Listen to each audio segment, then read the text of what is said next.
Because this is the King's birthday holiday Monday, but the Australian Republican movement says that we should refer to it as the Happy Future Independence Day. Let's go to Isaac Jeffrey, who's the CEO of the ARM. Good to talk to you, Isaac. That's a bit optimistic, isn't it? Calling the King's birthday, what a future, some kind of a Republican day. I would have thought the Republican cause has gone backwards in recent years.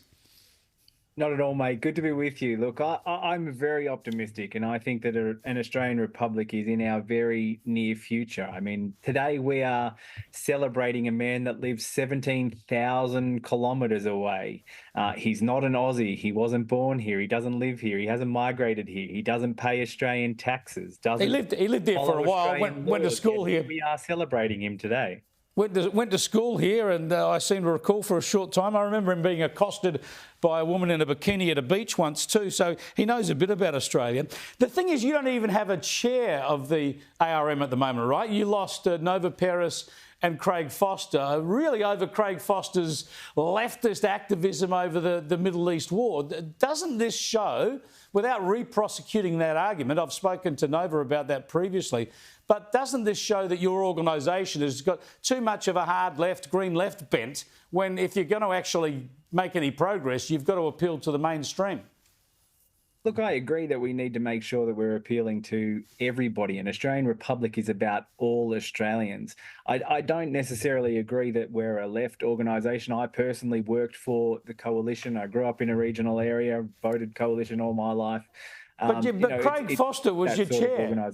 Craig Foster was your chair, and he's less. His co-chair was Nova Peris, who was much more mainstream, but she's a former Labor senator. If you're going to deliver a republic, there's one thing the Voice has taught you and everybody beyond doubt, and that is no referendum is getting up without bipartisan support. So you will go nowhere unless you can get not just coalition voters on board, but coalition MPs. Look, I absolutely agree, and we're really fortunate to be in a position where we have a really high level of support from within the Liberal Party. I don't think it's going to be the same sort of scenario as we saw last year with The Voice. I think that everybody involved has learnt lessons from that, whether that's ARM or whether it's the political parties themselves as well. I think everybody's learnt the lessons of The Voice, of 99, and of same-sex marriage. And we've woven that into our campaigns. But we're really fortunate to have a really high level of support within the Liberal Party. And so I'm pretty confident that we can get this over the line sooner rather than later. Just briefly, when do you expect to have a new chair?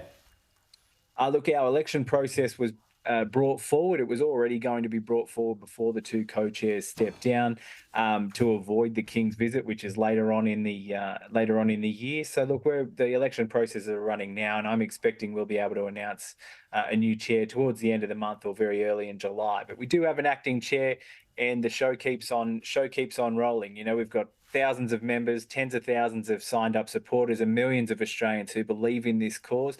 It's bigger than any one or two individuals.